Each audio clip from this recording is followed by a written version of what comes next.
We're here today with Guardian Angel's founder and CEO, Curtis Sliwa. We're really delighted to have you. I am a fan, and we'd like to talk a little bit about what Curtis does, and also we're going to talk specifically, because Curtis is a dad, about how he works with his own child in terms of not exposing him to violence that is inappropriate. So I think the first question I'd like to talk about, since we mentioned the fact that Curtis is a dad, is how do you balance your busy career with being a dad and giving your son enough time? Well, I never give him enough time. That's the problem. So you have to figure out the time I give him, boy, it better be special time, top shelf, 5-star time. So with my son, I exposed him to different things early on, and he took right to trains. I thought he'd take to baseball, right? He was momentarily, but he was into trains, and it must have been in the DNA. Because my son, little Anthony Chester, loves trains. The 6, the 4, the 5, the A, the B, the C. In fact, it actually helped him because he was having a problem with his speech. He was finding it very difficult to talk, and I said, uh-oh, a Sliwa not being able to talk, this is a problem because he's going to be challenged at a very early age when most children weren't. So I was trying to find all the different things that he really lit up to. And he lit up to a lot of things, like dirty water hot dogs. The mother said no, she wanted soy dogs. I said, please, okay. So trains was something we could agree on. Since I'm on the trains a lot, I would take my son on a Sunday, and we would ride down to Coney Island to the yards. He would see all the trains. He would get excited. I would see other kids on the trains, unfortunately, without, having a male role model or a female role model or anyone. But they were like train buffs. And so I let him hang out with these kids because, he needs other influences, particularly kids who are not like him, right? Who may not be as protected. Right. And so I'm always exposing him to these things. And some people may think that I'm like off the edge. But like the other day, we walked into the number 6 train. There was an emotionally disturbed person there. Everybody was moving away. I moved in on the emotionally disturbed person with Anthony because I didn't want him to be afraid of this person. Right. Look, I deal with these people all the time. They're really harmless. They're more of a harm to themselves. Right. And he was very calm because I was calm, whereas everyone else was freaking out. They were having an X-lax attack. Now, if I told his mother this story, she'd be having an X-lax attack. But I truly believe that I want to expose him to things without necessarily getting him hurt or harmed or burnt in the process. Right. So I take a sort of radical extreme way. I take him with me and expose him to a lot of the things that I'm doing on a regular basis and see if anything sticks. And definitely the subways have stuck. He can't get enough of the subways. I love the subways as well. In fact, I took my son down a couple weekends ago. We took the 1 train all the way down to South Ferry, and then we took the Staten Island ferry over to Staten Island and back, and it was a great trip with trains and boats. So, because the senses get so stimulated. Yeah. There's excitement, the adrenaline is pumping, there are new things. Right. It stimulates him to ask me questions, and then he sees my interaction with other people, and then I get him to interact, forcing him to have conversations with people, because normally he'd be very sedate. So for me, it works. It may not work for others, but I would just suggest you expose them to as many different things and see what really lights them up. And then if they're really activated, you want to expose them more and more, because that may actually jumpstart them in terms of thinking, forming thoughts, having beliefs, opinions, and being more gregarious than just laid back and sort of like a stump on a lump. Right. A stump on a lump. I think I just created a new word there. So what you're talking about is almost like a concept of overexposure, and you being a strong presence and a calm presence in difficult situations is really what the learning is that's taking place for your son, because he can model your behaviors in those situations. Is that correct? Oh, yeah. And a child is always going to get frightened. They're always going to react to other people in the crowd. I remember recently, it was right before Christmas, and we were going to a friend's house, and he had his entire family over. And all the children got together. They were going to go down to the jungle gym, and they were going to play around, and all the dads were going with them just to basically supervise and let them have a good time. And one of the young girls got her hand stuck in the elevator door.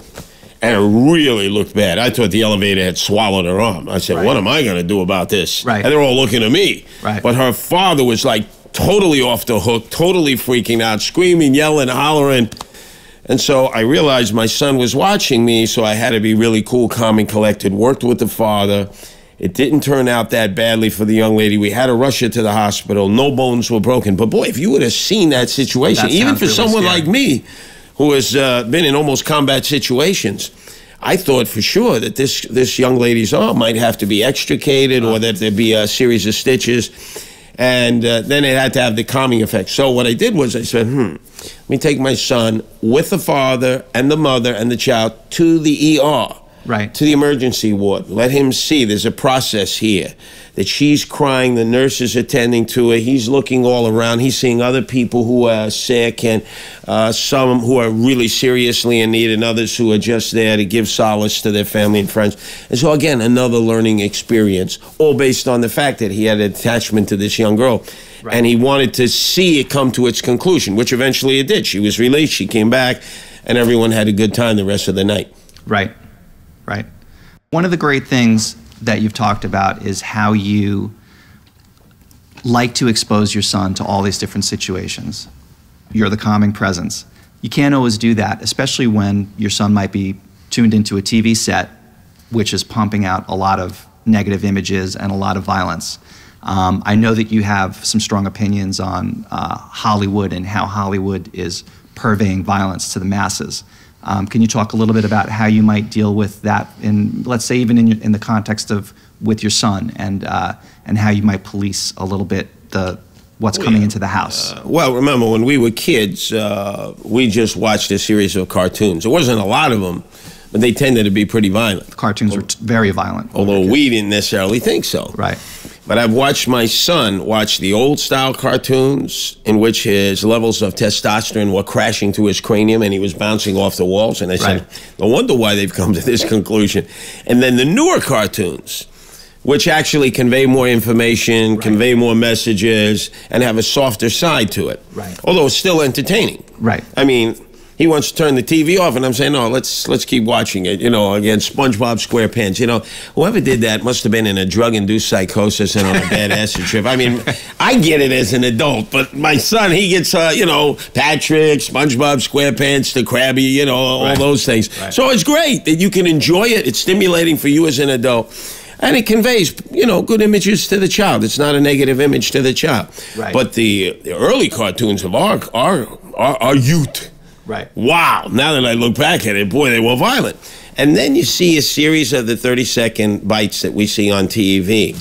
There's a lot of violence. Right. And so you realize if my son or your daughter is just having a stream of this as the diet, how is this impacting on them? Well, you know, it's going to make them very jaded to violence.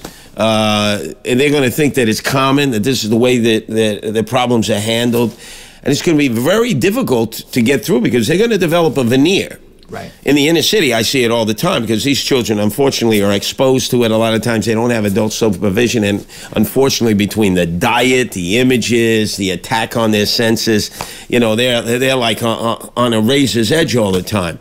But if you have an opportunity to balance what your child is seeing, you certainly have to do that because from the news they watch to all the videos that are being flashed across them, you know, violence is just a way of handling problems. At least that seems to be the solution, both at our political level, you know, at the top levels of government, and then both at the ground level in the streets, in the neighborhoods, or even in the house. Right.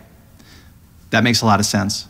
You know, one thing I'm interested in about your career, because it's something that I haven't been necessarily passionate about in a way that I would make it my career choice. Sure. How did you become so passionate about activism and helping empower people to empower themselves? Well, I think a person becomes an activist because of those that are immediately around them who have an impact on them. That was my father, Chester, who was a merchant seaman for 46 years. A very learned individual, read a lot of books, was well-spoken, would tell stories. My grandfather on my mother's side, the Italian side, again, a great storyteller in terms of giving you like an Aesop's fable at the end, although he would be termed a knuckle dragger, a jadrul, you know, someone who couldn't read, couldn't write.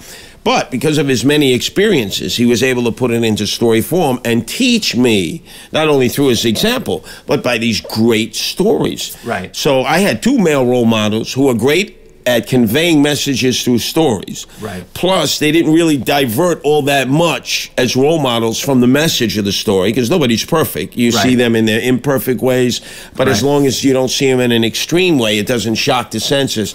And I think by looking at both of them, who are very involved in many, many things, it just stimulated me to want to get involved. And then naturally, I was being exposed to more things than they were, because I grew up in the 60s. Right. Don't trust anybody over 30. Right. You know, burn, baby, burn. I mean, the most extreme elements of the time and the more passive elements of the time, but everybody was challenging authority. I challenged authority everywhere I got. Problem is, I always ended up getting a boot shined on my backside, kicked to the curb, got kicked out of school, got kicked out of this group, got kicked out of that group. So I was lamenting early today when they were talking about PS 114 actually not being closed. The only school in New York that hasn't been closed, it was able to stave off its execution. I went to PS 114. It was the only place I ever got a graduation certificate from. Everywhere else, I got kicked to the curb. And that was really a product of the 60s, because then it was challenge authority, don't accept, rhetoric. Right. And make a difference. Don't just squawk and talk, but go out there and make a difference. And that's what I chose to do. Right. Well, that was your classroom. If I hadn't been born in the 60s, I would not be the person I am today. If I had been born in the 70s, with the Disco Ducks, or in the 50s, although I was born in the 50s, 54, but I really started absorbing things right with the election of John Kennedy and Richard Nixon, 1960. Boom. It was a galvanizing time. Yeah, the zeitgeist of the moment. No doubt, and particularly the Irish Christian nuns at St. Matthew's telling me that first St. Brendan the Navigator discovered the New World, which caused me a lot of grief in an Italian-American neighborhood. And secondly, your parents are going to vote for John Kennedy. He's a good Irish Catholic. You're not going to vote for that Quaker, Richard Nixon. I didn't even know what a Quaker was. You better not come back here and tell me that your parents voted for Richard Nixon on election day. I said, the nuns putting the arm on me over an election that I don't really understand much about. But I got a little taste of ward politics from a nun way back there. So it sounds like you had some good characters in your life from early on. Oh, absolutely. Yeah, that's terrific. Tell us, how can people learn more about what you do and perhaps step up to the plate and become anti-crime activists themselves?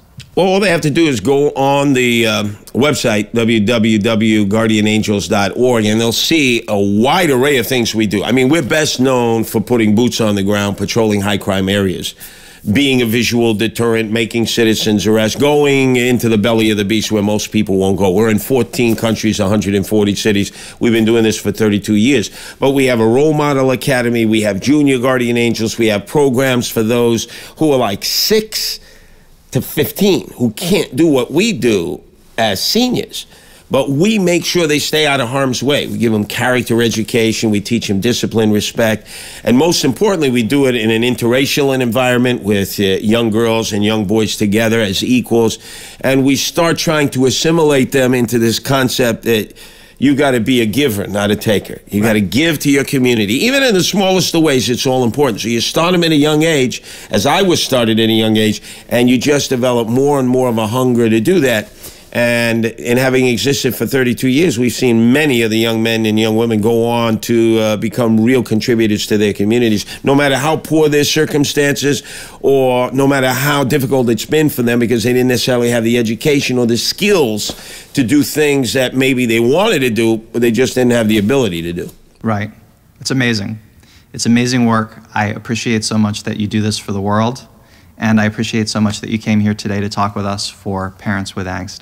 Oh, pleasure. And I have lots of angst. In fact, I got a goiter problem. I can't even find my goiter. I have so much angst. Being a parent, I'm always wrong. I'm never right, according to my wife. So I try. I keep trying. It's angst. It's angst. Thank you so much, Curtis. Oh, appreciate it. Thank you.